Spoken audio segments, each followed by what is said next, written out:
నమస్తే అండి. Hello. Hello. నమస్తే మేడం. నమస్తే అండి. మనతో పాటు గురుగారు ఉన్నారు. మీ సమస్య ఏంటో తెలియజేయండి. మా బాబు జాతకం గురించి చెప్పాలి గురుగారు. చెప్పండి, సమస్య ఏందో చెప్పండి డైరెక్ట్. చెప్తాను మేడం, వంట చేస్తాడు గురుగారు. ఆ భవిష్యత్తు ఎలా ఉంటుంది చెప్పండి. ఎన్ని సంవత్సరాలు? ఇప్పుడు 18 సంవత్సరాలు గురుగారు. 18 సంవత్సరాలు, చదువుకోవట్లేదు, చెప్పిన మాట వినట్లేదు. అవును గురుగారు. భవిష్యత్తు ఎలా ఉంటుంది? ఈ మధ్య కాలంలో మీ ఇంట్లో ఎవరైనా చనిపోయారా? ఏం లేదు గురుగారు. ఒక 10 సంవత్సరాల నుంచి మా మామయ్య చనిపోయింది మీ గురుగారు. మామయ్య చనిపోయాడు. అప్పుడు మీ మామయ్య చనిపోయాడు, మీ అబ్బాయి ఏ క్లాస్? అప్పుడు 5th క్లాస్ గురుగారు. 5th class.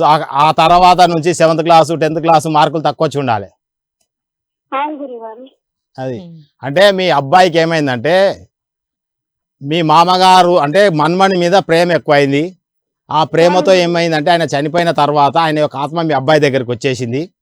వచ్చినాక ఏమైందంటే మైండ్ పనిచేయదు. నేనే ఉన్నాను అనుకో, నా దగ్గరికి ఒక ఆత్మ నా దగ్గరికి వచ్చేస్తే నా మైండ్ కంట్రోల్ కాదు. ఇక ఆ ఎనర్జీ మనల్ని కంట్రోల్ చేస్తుంటుంది, నెగిటివ్ ఎనర్జీ.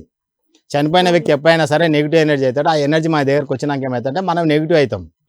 అయితే మనకు చదవాలనిపించదు, ఏం పని చేయాలనిపించదు, జులాయిగా తిరగబుద్ధి అవుతుంది. ఇప్పుడు మీ అబ్బాయి జులాయిగా తిరుగుతుంటాడు, మందుకు బానిస అవుతాడు, చెడ్డ దోస్తులు ఉంటారు, ఎవరి మాట వినాడు, రాత్రిపూట సరిగా నిద్రపోడు, ఎవరు చెప్పినా పట్టించుకోడు, అసలు ఎవరితో నాకేం పని లేదంటాడు, గుడి కొమ్మంటే పోడు. ఇలాంటి సిచ్యువేషన్ అంతా స్టార్ట్ అవుతుంది. దీనికి అన్నిటి కారణం ఏంటంటే నెగిటివ్ ఎనర్జీ. ఈ నెగిటివ్ ఎనర్జీ ఏంటంటే మన దగ్గర బంధువులు ఎవరో చనిపోతే వాళ్ళ యొక్క ఆత్మలు ఆవహిస్తాయి. అవి ఉన్నప్పుడు ఏమవుతుందంటే ఇది చదువుకోవాలనిపించదు, చదవాలని ఉన్నా కానీ చదవలేకపోతారు, రాత్రిపూట పలవరిస్తుంటారు, బాగా డిస్టర్బెన్స్గా ఉంటారు. దీనికి ఏం చేయాలంటే